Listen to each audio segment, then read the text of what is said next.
Bizi kasualidad sartu nintzen egia esan. Izan ere ni, 15 urterekin hasi nintzen telebistako lanetan, eta garai hartan Karmelo Etxegarai ikastolan ikasten ari nintzen, BUP zeritzen ura, ez, bigarren mailan nengoen, eta niri pixkat kolpetik etorri zitzaidan. Antzerketa egina nuen, aurretik, gaztetxoago nintzenean, 12 urtetik 14 edo, Xabirrunibe ikastolan Azkoitian, eta han casting batera apuntatu ginen kuadrilla bat, eta deigarria izan zen ze neskaz beteriko antzerki talde bat zen, eta pare bat mutil besterik ez geunden, eta garai hartan, neskak apuntatu egin ziren, ez dakituko baino arranke handiago bazuten, eta guk esakero, hauek baldin bazoazak, geu ere joango gaituk, eta laxe joan ginen, izugarrizko kurrikulumarekin, jakina, horri huts bat, alegia, eta Euskal Telebistara joan ginen, ez? Eta han egin ziduten probaren bat, telesaien baterako, eta, azkenean behintzat, pare bat urtenen buruan Goenkaleko casting bat egin nuen,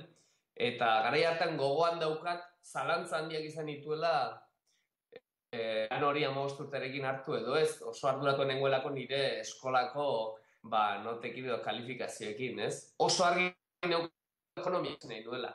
18 urte egindakoan, Deustuko Unibertsitateera joango nintzela, eta askotan etxean ikusitakoen arabera ere ikasten da, edo horra bideratzen du gure bizitza profesionala, eta nik, banuen zentzu hortan gerente bat edo, eta aita zen, eta orduan, hori ikasteko asmoa eta autua egina nuen dagoeneko. Eta horregatik esaten dut pixkat sorpresan edo etorri zitzaidala, ez? Horrela sartu nintzela telebistako munduan. Eta utzi ere telebista 18 urterekin utzi egin nuen. Nire lagunak Goenkalan zeudenak hasi berriak telesaila egitera joan ziren, eta ni aldiz, Deustuko Unibertsitateera joan nintzen ekonomia ikastera. Gero ordea, denborak, handik pare bat urtera berriz ere telebistako lanari ekin egin nion serioago, ez? Elkarrekin egin dira desberdinak, azkenean baten aldeko autua egitea oso zaila da, ez? Irratia aurten gudan probatu dut, eta hori estudentzia handia izan da niretzat. Esaten nuen gainera, aspaldian, erronka profesional handirik eduki gabean nintzen, desberdinek eduki gabean nintzen, eta zentzu horretan oso ondo etorri zait, uda partea faktorian pasatzean golan taldearekin, eta berezik Oiane Justosekin, ez da.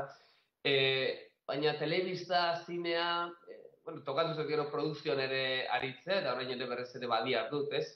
Produkzio lanetan oso desberdinak dira. Eta hain dira desberdinak denetatik ikastere gainera ongi dago profesional osoagoa izateko nire ustez. Azkenean, aurkezle batek askoz ere hobeto ulertzen ditu produkzioaren beharrak egune batean produkzio lanak egin baldin baditu, ez? Edo aktore batek beste horren beste. Gatik esaten du nik gainera, beste zer baino gehiago komunikatzailea naizela, ez? Zentzurik zabalenean. Aurkezle lanak egin ditut, aktore lanak egin ditut, produktore lanak egin ditut, gutxi bada ere gidoilari ere egon naiz, orain neure formatuak edotako programak idatzi ere idazte ditut beste lagun batzuekin batera, eta horrek ematen dit, osotasun hori edo, ez? Eta horregatik, ezeren gainetik komunikatzailea naizela, baina ezingo nuke aukeratu behar bada bat beste edonoren edo zeinen gainetik, ez?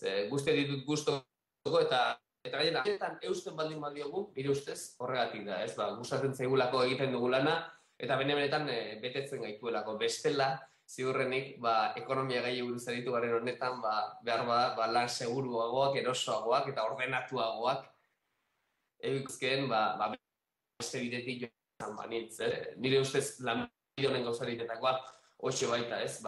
Ez egon hori, ez? Ez dakizu hemendik 3 hilabete noren egongo zaren eta zertan egongo zaren. Eta horrek, azkenean jende asko baina egiten. Beste edozen lanbidetan bezalaxe, izugarrizko lana dago, Azkenean, gainera aurkezleok edo horrek kamarren aurrean gaudenok, aktoreok, agertzen gara, ez? Eta neurri batean injustu ere, ongi ateratzen denean denok daukagu buruan aktore doken aurpegia eta izena, ez? Eta aldiz, talde lan hori gaude, aktore da aurkezle hori, ez da ezer, eta esaten nizun nik, zorionez, hartzeko lanare nahikoa ongi ezagutu izan dut, eta horregatik badakit bakoitzaren ahalegina zineurrikarrainokoa den, ez?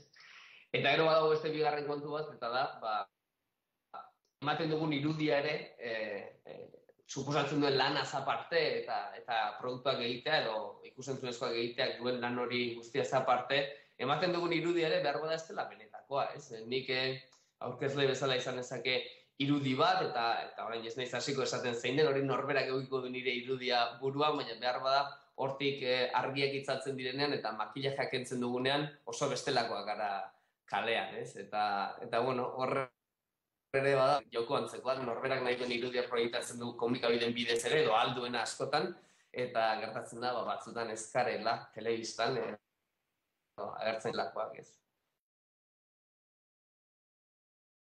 Bueno, presio pixkat, suposatzen dit adibidez, telebistan daukadan irudi hori, eta agian oso apain eta joaten gara telebistan, eta jartzen gaituzte momentu horretarako elegante, edo moda batzuei jarraiki, horrazkera dela, itxura ona eman beharra, eta fisiko kontu egita zaindu behar, hori behar bada da gutxien gustatzen zaidan kontua. Kosta egiten zait, irudi horri, gero kanpoan euste, iruditzen zaidalako, kakotxartean esan da, ez naiz lain sofistikatua edo, ez? Eta orduan, batek edo beste hartuko du sorpresaren bat, ez? Jesus, hause, ez naiz baldarri janzten, baina, bueno, esango nuke behar bada, telebistan eta daramazadan Amerikanak, eta trajeak, eta hauek eta beste, nik kalean ez dut, sekula askoz ere simpleagoa naiz janzten orduan, ez? Eta horre pixkat erre izan dago baita ere, ez? Irudi bat eman, eta ero kalean agian irudi horri eutxi beharra edo, ez? Badakit ez dela derrigorrezkoa, baina, bueno, norberak egiten du bere autua, ez?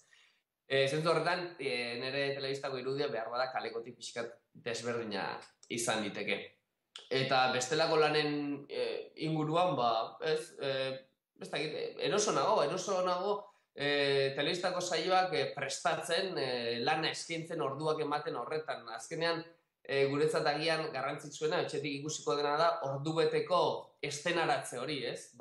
Nola gidoi batetik hasita eta baliabide tekniko batzuk tarteko jarritan nola egiten duen ordubeteko programa hori, ez? Ikusiko den hori, ez? Eta behar bada, badirudi, hortan jarri behar dugula aleginik handiena, ez? Eta hor pasatzen dugula ondoen, baina prozesu ere, telebistan eta zinean behintzat oso polita da, nik horrere asko disfrutatzen dut, eta hau hola da, eta gainera, haula dela esan ezake, orain, neure saioak ere, idazten eta hasi zinean, orain arte, enkarguzko lanak edo egin izan ditut, eta orain, beste apustu bat egin nahi dut, benetan gustatzen zaidan horretan, eta nigandik ateratzen den horretan parte hartzea, ez? Eta hori adierazgarri, neurri batean, hori ere gustatzen zaidana, ez?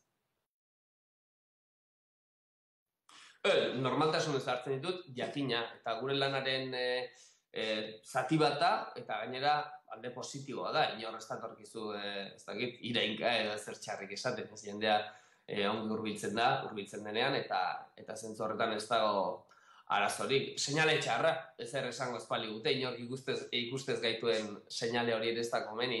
Behar bada 15 urterekin, edo gazteagoan nintzenean, behar bada,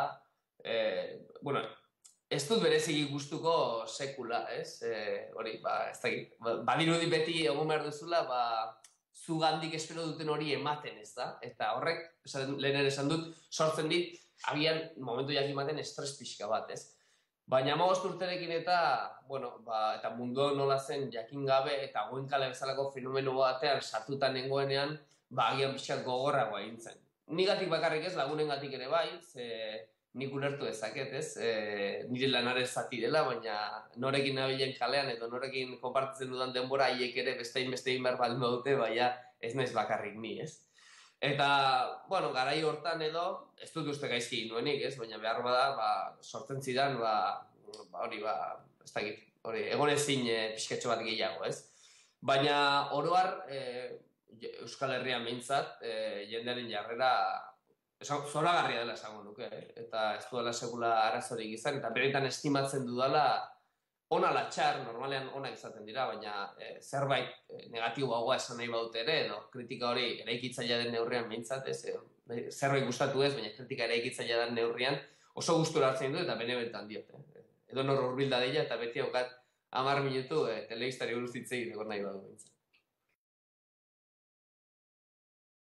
Euskal Herrian, Euskaldunok elebidunak garela jakinik, eta hori abiapuntutzat hartuta, bai frantsesarekin edo bai espainolerekin, baina euskara eta gero elebidunak bigarren hizkuntza badukagula jakinik, eta maila berean, gutxi gora bera, gobernatzen dugula edo darabilgura hizkuntza hori kontuan hartuta, eluk arazo hondirik egon behar, ezta? Eta egia esan arazo bezala ez dago, nik ez daukat arazori gazteleraz aritzeko, baina agian nire bizitza eta gaur ere ehunean euskaraz egiten dudanean, orain Gasteizen bizi naiz eta pixkatxo bat gutxiago, behar bada 20.000 joaten izenean tartean behin gazteleraz ere egin behar izaten dut, ezta?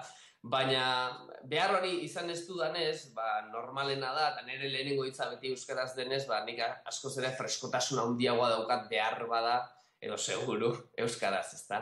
Eta hori personaien lantzeko orduan, edo azalpenak emateko orduan komunikatzaile aurkezle bezala, niri erraxagoa zait euskaraz egitea. Azkenean, hitz berdin batentzat, 5 sinonimo dauzkadalako, ez? Edo esaldi berdina buelta eman ez da berrez ere hasierara itzuliz esateko habilidade hori badukadalako, nire hizkuntza dalako. Eta ez dut esfortzurik egin horretan, eta bakarrik etorrezat, eta askoitiarra izate usarekin hori, askoitek eman dida zerbait, ez da? Hantxe jaio nintzen, eta horregatik bizi izan naiz euskeraz, ez da? Gaztelerarekin, iruditzen zait, aktore lanetan eta batipat, ez?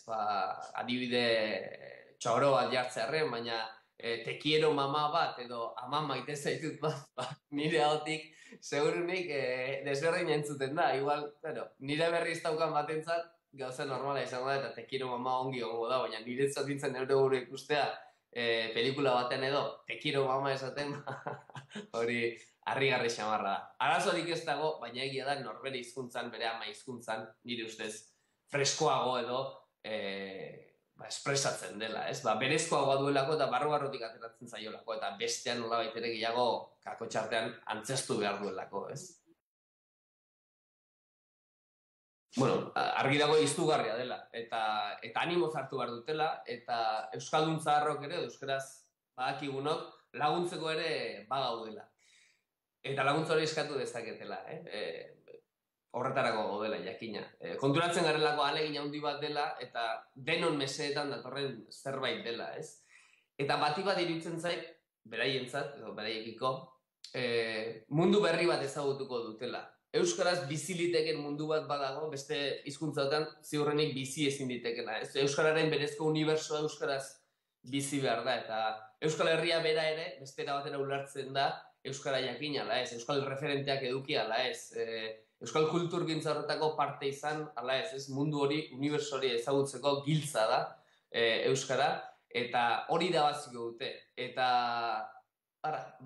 hoxe bakarrik irabazteagatik, eta mundu handia da, ahaleginak ziur merezi duela. Eta gu, beretan diot, laguntzeko gaudela. Bai, berdin, eskerrik asko.